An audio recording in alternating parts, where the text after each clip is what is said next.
Willow Creek, nestled between rolling hills and a glistening river, was the epitome of peace. It was the kind of town where time seemed to drift by at a leisurely pace, where neighbors exchanged friendly greetings, and where children played freely in the streets.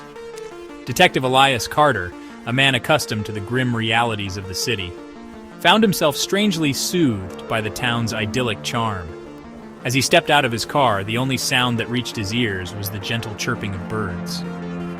Carter had arrived in Willow Creek on a crisp autumn morning, his trench coat buttoned up against the slight chill in the air. The leaves on the trees were just beginning to turn, their vibrant hues painting a picturesque scene. But beneath the surface of this peaceful town, a dark secret lurked.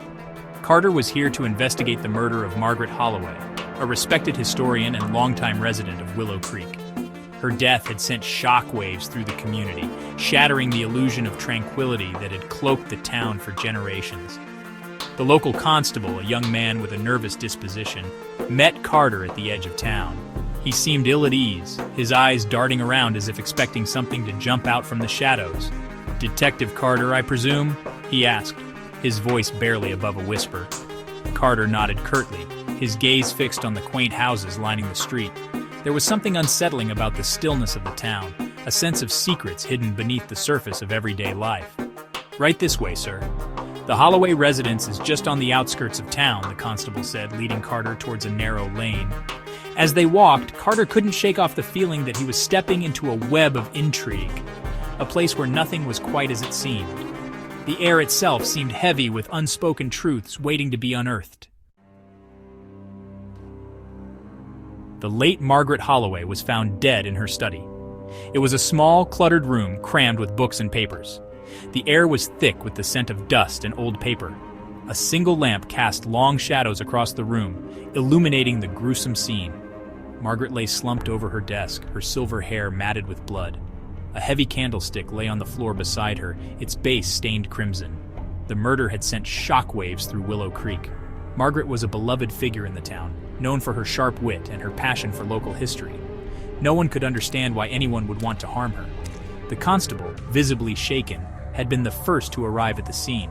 He had found the front door slightly ajar and the study in disarray, suggesting a struggle.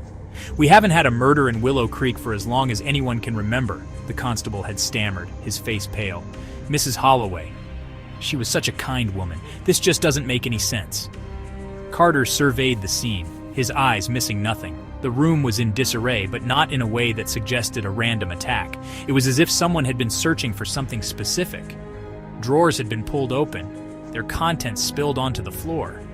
Books had been ripped from shelves, their pages scattered like fallen leaves. The murder weapon, the candlestick, lay near Margaret's outstretched hand. It was an ornate piece, crafted from silver and adorned with intricate carvings. Carter picked it up carefully, examining it for any fingerprints. The metal was cold and smooth beneath his touch. He noticed a faint glimmer near the base and, holding it closer to the light, saw a small inscription. "To Margaret, may your pursuit of knowledge always be illuminated." It was a thoughtful gift, one that spoke of a close bond. Carter moved around the room, his eyes scanning every inch. The study was a testament to Margaret's lifelong passion for history. Bookshelves lined the walls, their titles hinting at forgotten tales and buried secrets. He paused at a table stacked high with files and folders. Labels like Willow Creek Founding Families and Land Deeds, 1800s, caught his eye. He leafed through some of the documents, his brow furrowing as he absorbed their contents. The historian's meticulous nature was evident in her work. Each document was carefully labeled and filed. Carter found himself drawn to a half-hidden leather-bound journal. Its pages were filled with Margaret's elegant handwriting, chronicling her research into the town's history. As he flipped through the brittle pages, a name leaped out at him: Peter Graves. It was a name that had cropped up several times in Margaret's notes, always accompanied by cryptic remarks and unanswered questions. He continued his search, his fingers tracing the spines of the books, hoping for some clue, some indication of what had led to Margaret's untimely demise. He noticed a loose piece of paper tucked into the journal. It was a torn page from an old ledger, dated 1872. The spidery handwriting spoke of a buried truth and a location, beneath the house of God. It was a cryptic message, but one that sent a shiver down Carter's spine. He carefully tucked the ledger page into his coat pocket. The inscription on the candlestick, the name Peter Graves, and now this cryptic message. The pieces of the puzzle were starting to come together, hinting at a darkness that ran deep beneath Willow Creek's tranquil facade. The question wasn't just who killed Margaret Holloway, but what she had stumbled upon that had cost her life. And the answer, Carter suspected, lay hidden somewhere in the town's history. The church stood on a hill overlooking the town, its spire piercing the clear blue sky. It was a grand old building, its stone walls weathered with time. Stained glass windows cast kaleidoscopic patterns on the worn floorboards inside. The air was thick with the scent of incense and old wood. Father Donovan, a kindly man with a gentle demeanor, greeted Carter with a sad smile. "Terrible business, this," he sighed, shaking his head. "Margaret was a good woman, a pillar of our community." Carter, holding up the torn ledger page, cut to the chase. "This mentions a buried truth beneath the church. Can you shed any light on what that might be?" Father Donovan's brow furrowed as he examined the aged paper. "This ledger, it's from the time of the church's construction," he murmured, more to himself than to Carter. "We had considered expanding the basement for storage a while back, but the construction crew uncovered something unsettling," Father Donovan revealed, his voice dropping to a hushed whisper. "A hidden chamber, sealed off from the rest of the foundation.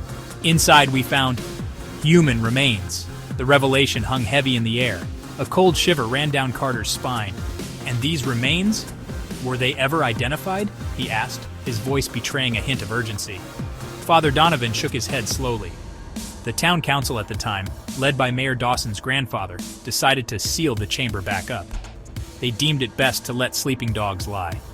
Carter sensed a deliberate omission, a reluctance to reveal the whole truth. The church, with its air of sanctity and secrets, was clearly intertwined with the town's dark past, and he was determined to uncover the connection, no matter the cost.